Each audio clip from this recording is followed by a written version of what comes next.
A routine flight takes a shocking turn when an Indian family is humiliated and removed from first class by a flight attendant. What happens next will leave you speechless. The family owns the entire airline.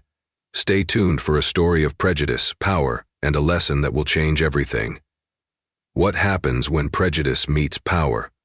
Sometimes, life's biggest lessons come when you least expect them. A shocking incident aboard a luxury flight became the talk of the airline industry. A story of bias, dignity, and an unforgettable twist. What unfolded next was a series of events that would expose Sarah's biases, challenge her professionalism, and lead to an outcome no one on that plane could have anticipated. This story isn't just about a single flight, it's about lessons in humility, respect, and the surprising consequences of underestimating others. Stay tuned for an unforgettable journey through one of the most talked about incidents in airline history. Sarah had built a reputation as one of the airline's most seasoned flight attendants. With over a decade of experience, she carried herself with authority and confidence, particularly when managing the exclusive first-class cabin. For Sarah, first class wasn't just about luxury, it was about maintaining a certain image. She believed it was her duty to curate the perfect experience for the wealthy elite, those who, in her eyes, truly belong in that space.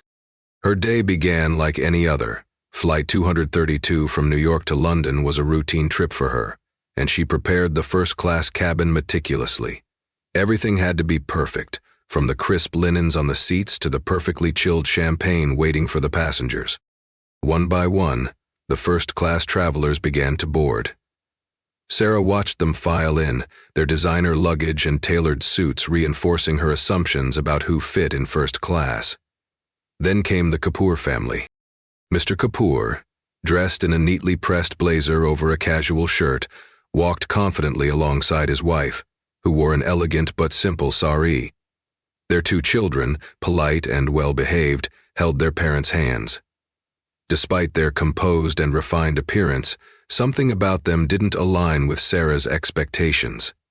They lacked the ostentation she had come to associate with first-class passengers. When the Kapoors handed over their boarding passes, which clearly indicated first-class seats, Sarah hesitated. She couldn't shake the feeling that they didn't belong. Her internal biases whispered doubts. Maybe they were upgraded by mistake? Maybe there was a system error. She glanced at her colleague, who raised an eyebrow in silent agreement with her unspoken concerns. Despite the tickets being valid, Sarah's unease grew. As she reluctantly allowed the Kapoors to proceed, she made a mental note to keep a close eye on them.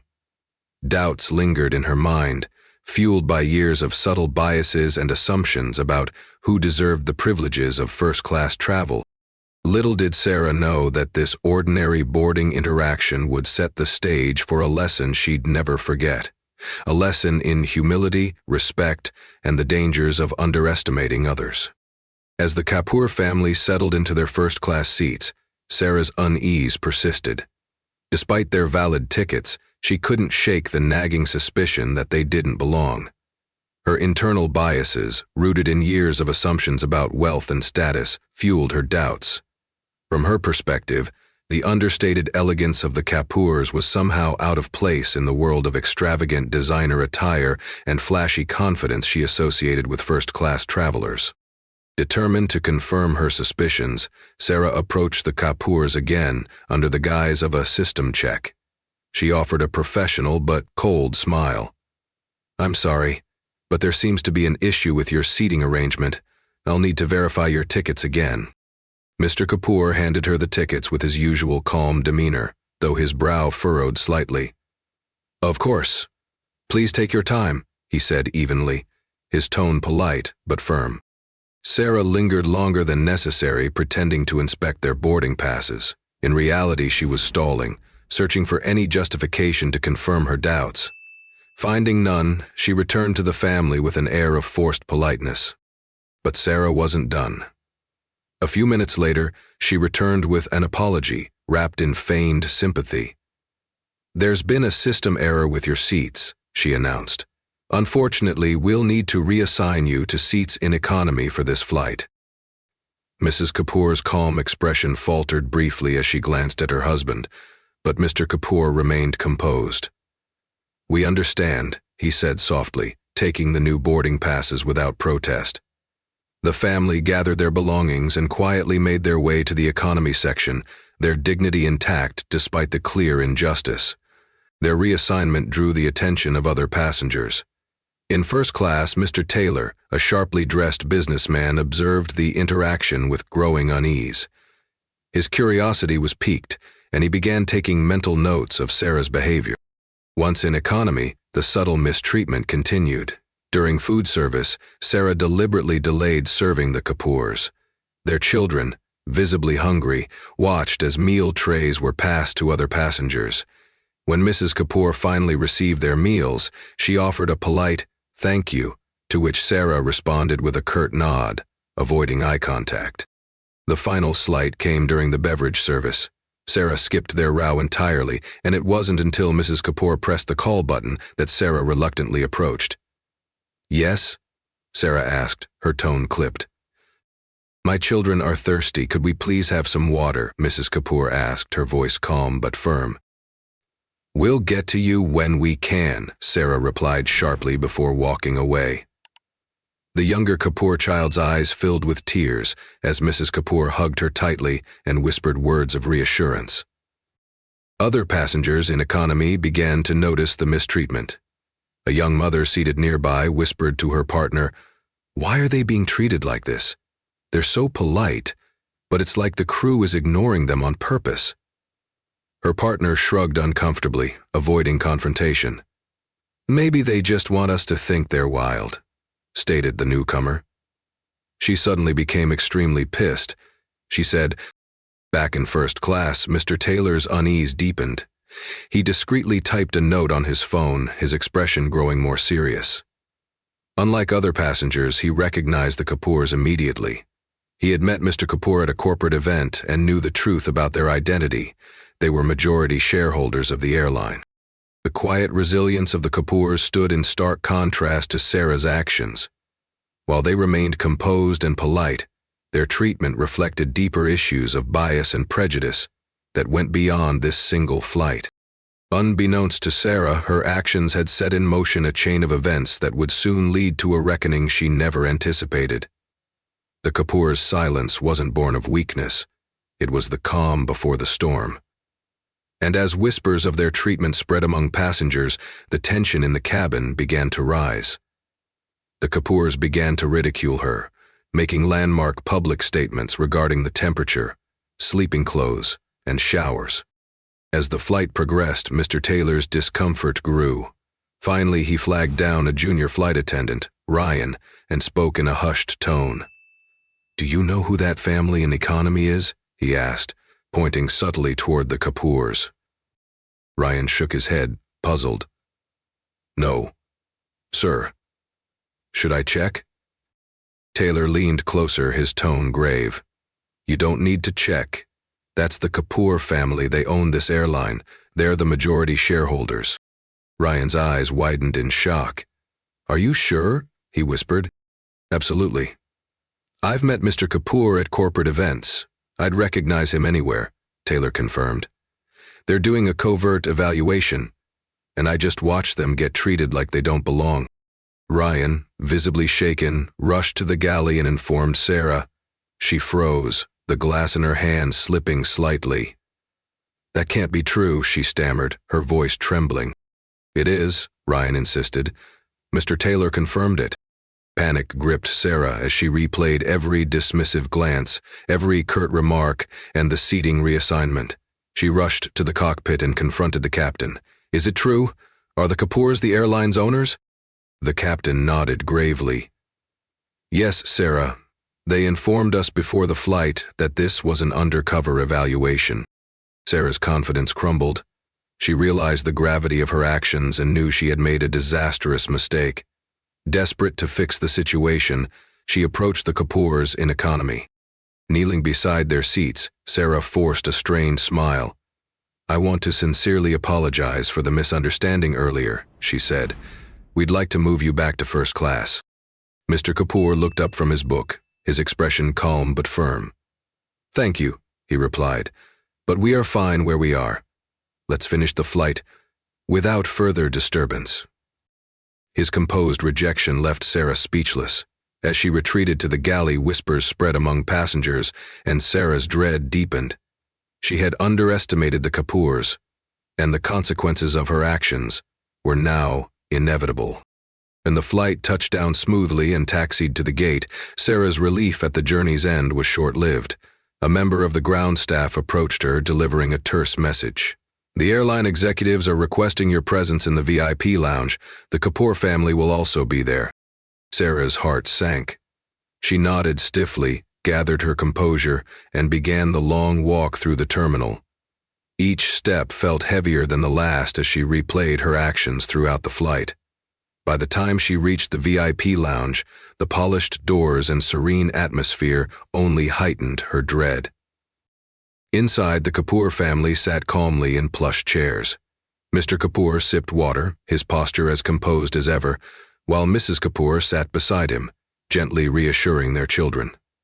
Opposite them stood Captain Harris and two senior executives from the airline, their expressions grim. The scene exuded quiet authority, and Sarah instantly felt out of place. "Miss Carter," Captain Harris said, his tone measured but firm, "please, have a seat." Sarah sat down with trembling hands, unable to meet the Kapoor's eyes. Evelyn Moore, the senior executive leading the meeting, began. "We've been briefed on the events of Flight 232. The Kapoor family has shared their experience, and we're here to understand your perspective and address the situation." Before Sarah could respond, Mr. Kapoor leaned forward slightly. His voice was calm but commanding. "This isn't just about us, Ms. Carter. It's about every passenger who faces treatment like this but lacks the platform to speak up. We're here not as shareholders, but as advocates for fairness and dignity. No one deserves to be judged based on their appearance or treated differently because of unspoken biases, let alone the right to defend their career because of unspoken biases." His words hit Sarah like a wave. She mustered the courage to speak, her voice shaky. "I want to start by apologizing," she began. "I made assumptions about your family, and my actions were unacceptable. It was a lapse in judgment, and I deeply regret how I handled the situation.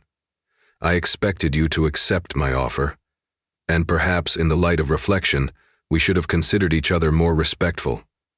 It was..." Mrs. Kapoor set down her glass and spoke for the first time, her voice soft yet resolute. "Apologies are a starting point, Miss Carter, but they hold meaning only when followed by genuine change. Do you understand why your behavior was unacceptable?" "Yes, I do," Sarah replied, her voice cracking. "I let my biases cloud my professionalism. There's no excuse for what I did." Mr. Kapoor nodded, his expression unwavering.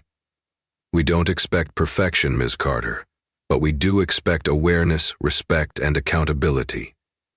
Every passenger deserves to be treated with dignity, no matter who they are or how they look." Evelyn Moore then took over, her tone sharp but fair. "Sarah, this incident reflects poorly not just on you but on the airline as a whole. Skylux is built on offering premium experiences and inclusivity. Your actions jeopardized that reputation." Sarah's face flushed with shame as Evelyn continued. "Effective immediately, you are suspended from duty pending a full internal review. This will include retraining in customer service and inclusivity protocols." Sarah nodded, her voice barely above a whisper. "I understand." The Kapoors rose to leave, and Mr. Kapoor extended his hand towards Sarah. She hesitated before shaking it, his grip firm but not unkind. "Let this serve as a lesson, not just for you, but for everyone who represents this airline," he said. As the Kapoor family exited, their presence left a profound impact on everyone in the room. The executives turned back to Sarah, outlining the steps the airline would take to ensure such incidents would not happen again. Skylux Airlines wasted no time implementing sweeping changes. Under the Kapoor family's leadership, they launched a comprehensive inclusivity initiative. Diversity training became mandatory for all employees, from flight attendants to executives. Workshops on unconscious bias, cultural sensitivity, and emotional intelligence were introduced, creating a stronger foundation of respect and professionalism. Lesson: embody the brand and the customer. Sustain the commitment. An anonymous reporting system was also established, allowing passengers and staff to report discriminatory behavior without fear of retaliation. These initiatives, while initially met with resistance, gradually reshaped the airline's culture. Employees began to feel more empowered to speak up, and passengers noticed a marked improvement in the quality of service. For Sarah, the suspension became a turning point. During her time away, she attended the workshops with a mixture of reluctance and reflection. At first, the sessions felt uncomfortable, exposing biases she hadn't realized she carried. But as she engaged with the material, Sarah began to understand the broader implications of her actions, not just for the Kapoor family, but for countless others who had likely faced similar treatment. Sarah returned to work months later. She was no longer the same person. Determined to prove her growth, she embraced her role as an advocate for inclusivity. She shared her story with new flight attendants as a cautionary tale and worked closely with the training team to develop empathy-driven service standards. The incident with the Kapoor family not only transformed Sarah but also became a pivotal moment for the entire airline. Skylux's proactive changes inspired other companies to follow suit, setting a new standard for fairness and dignity in the airline industry. Sarah's suspension marked the beginning of an uncomfortable but transformative journey. Stripped of her routine and professional identity, she was left to reflect on her actions during the flight and their consequences. The gravity of her mistakes weighed heavily on her, but she resolved to use the time to grow and confront the biases that had clouded her judgment. At the direction of Skylux Airlines, Sarah attended mandatory workshops on unconscious bias, cultural sensitivity, and diversity. Initially, she approached these sessions with defensiveness, believing she had simply made a one-time mistake. However, as the workshops progressed, Sarah began to peel back the layers of her ingrained prejudices. One of the first exercises asked participants to identify their implicit biases through self-assessment tools. Sarah was shocked to see how many assumptions she carried, not just about passengers, but about people in general. It was an uncomfortable realization, but it opened her eyes to how these biases had subtly influenced her behavior over the years. Through role-playing activities and discussions with diverse groups, Sarah began to understand the impact of microaggressions and discriminatory actions. The workshops didn't just challenge her assumptions, they also provided tools to recognize and dismantle them. Each session became a step toward a more empathetic and self-aware version of herself. So, in one particularly impactful session, a fellow participant shared a story of being profiled in a public space, recounting the humiliation and pain it caused. Sarah saw echoes of her actions in the story, and for the first time, she fully grasped the emotional toll her behavior might have taken on the Kapoor family. Fueled by this newfound awareness, Sarah decided to write a personal letter to the Kapoor family. Sitting at her desk late one evening, she carefully chose her words, pouring her heart into the apology. Dear Mr. and Mrs. Kapoor, I am writing to you with the deepest sincerity and regret for my actions during your flight. My behavior was unacceptable, and I failed to treat you and your family with the respect and dignity you deserve. Over the past months, I have spent countless hours reflecting on my actions and the biases that influence them. I have attended workshops to better understand these biases and how they affect my decisions, and I want you to know that this experience has profoundly changed me. Act 6. Scene changes. Your calm and dignified response to my behavior taught me a lesson I will carry for the rest of my life. I promise to use this painful experience as a catalyst for growth, not just for myself, but for others in the airline industry. Thank you for your grace and patience. I hope one day I can demonstrate through my actions the depth of my regret and my commitment to change. Sincerely, Sarah Carter. Mailing the letter felt cathartic, though Sarah didn't know if the Kapoors would ever read it. For her, the act of writing was a crucial step in taking accountability. Months later, Sarah received notice of her reinstatement, Returning to Skylux Airlines felt daunting, but Sarah was determined to approach her job with a new mindset. Her colleagues immediately noticed the change in her demeanor. The once rigid and aloof Sarah was now approachable and compassionate, eager to listen and learn from others. Abruptly, Sarah looked up. Carter was retired. Sarah glanced at Christian, who was looking at Carter with an embrace of. Sarah embraced her role as a mentor for new flight attendants, openly sharing her story as a cautionary tale. She worked closely with the training team to create programs addressing unconscious bias and empathy-driven service. She also took the lead on inclusivity initiatives, ensuring that all passengers, regardless of background, were treated with dignity and respect. Passengers, too, began to notice the difference. Sarah went out of her way to make every interaction a positive one, whether it was a warm smile or a kind gesture. She no longer curated first class as a space for exclusivity, but as one where every passenger felt valued. For Sarah, the transformation wasn't about erasing her past mistakes, but about learning from them. The day she met the Kapoor family became a pivotal moment not just in her career, but in her life. It taught her that respect, fairness, and humility were more than professional ideals. They were essential values for being a better person. However, during her morning coffee, she listened to an early morning meditation. Her thoughts traveled to a place called her heart, and she suddenly remembered that respect, fairness, and humility were more than professional ideals. She could empathize with a person more and relate to their situation as the day she met the Kapoor family. Sarah's journey became a symbol of the broader cultural shift within Skylux Airlines. It wasn't just about her personal growth, but about fostering a new standard for how the airline treated every passenger. In her words, "This experience taught me the kind of person I want to be, and for that, I'll always be grateful to the Kapoor family." The incident involving the Kapoor family became a pivotal moment for Skylux Airlines, sparking a wave of change that extended far beyond the actions of one flight attendant. Under the Kapoor family's leadership, the airline embraced its responsibility to foster a culture of respect, fairness, and inclusivity, setting a new standard for the industry. The first step was implementing mandatory inclusivity training for all employees, from flight attendants to senior executives. These sessions focused on identifying and addressing unconscious bias, improving cultural sensitivity, and fostering empathy.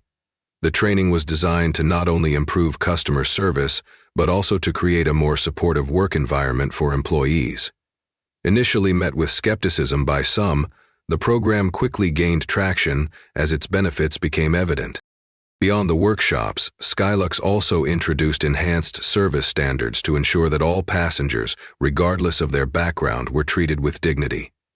New policies were put in place to address and prevent discriminatory behavior, including anonymous reporting systems that allowed both passengers and employees to voice concerns without fear of retaliation. From the 50 employees who ran the Passenger Portal Chain Center to 50,000, according to the company Bank Observer Journalism, flight attendants were encouraged to view their roles as ambassadors of the airline's values, promoting inclusivity and exceptional service. Flight attendants were promised a wide variety of offerings and were ultimately responsible to live them. The changes didn't stop there. The Kapoor family understood the importance of leading by example and used their influence to promote these initiatives across the broader airline industry. Skylux became a model for other companies, inspiring competitors to adopt similar programs and standards. Industry conferences and panels began featuring Skylux executives discussing the importance of diversity and inclusivity in the customer experience, cementing the airline's reputation as a leader in progressive corporate culture. Sarah, whose actions had inadvertently sparked these changes, became a critical part of this transformation. During her suspension and eventual return, she emerged as an advocate for inclusivity within the airline. Her willingness to acknowledge her mistakes and share her story served as a powerful teaching tool for her colleagues. Sarah's presentation was amazing and she delivered the talk, and she ended the blitz by riding on the front. Sarah took on a mentorship role, working closely with new flight attendants to instill the values of fairness and empathy.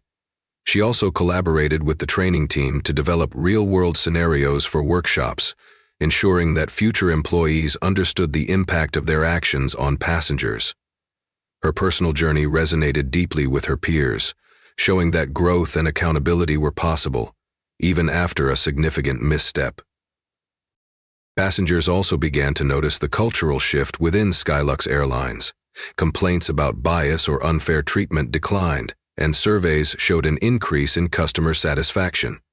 Stories of exceptional service began to emerge, with many crediting the airline's commitment to change for the improved experience. At one point, the passenger complained about the increased harassment from the client trust. A survey concluded that passengers had lost faith in moral standards, a great change. The impact of the Kapoor family's quiet strength and Sarah's transformation reached far beyond a single flight. It reshaped Skylux Airlines and influenced an entire industry, proving that respect and inclusivity weren't just ideals, they were essential to success in today's world. For Sarah and Skylux, this was more than a policy shift. It was a testament to the power of accountability, growth, and the courage to lead by example. However, Sarah's family proved to be just as profound as the real story of her career growth in the courage to lead by example. The story of Sarah and the Kapoor family is more than just a cautionary tale. It's a powerful reminder of the values that should guide us all. At its core, this incident underscores the importance of fairness, dignity, and accountability in every interaction, whether it's in business or daily life. For Sarah, the experience was a painful but necessary wake-up call.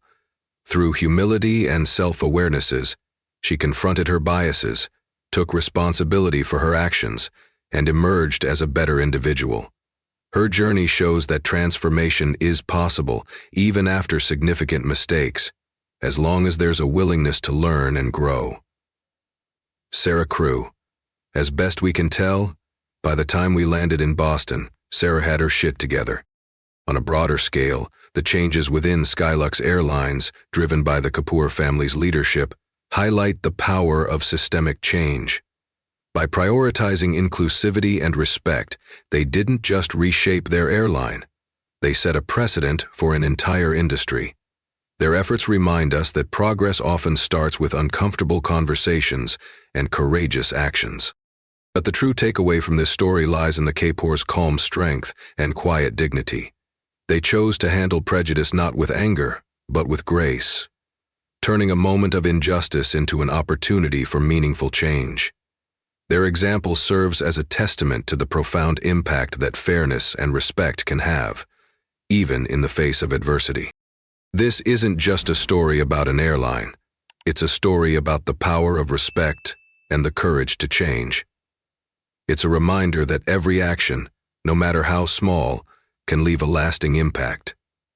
And it challenges all of us to reflect on how we treat others, ensuring that fairness and dignity are the foundations of everything we do.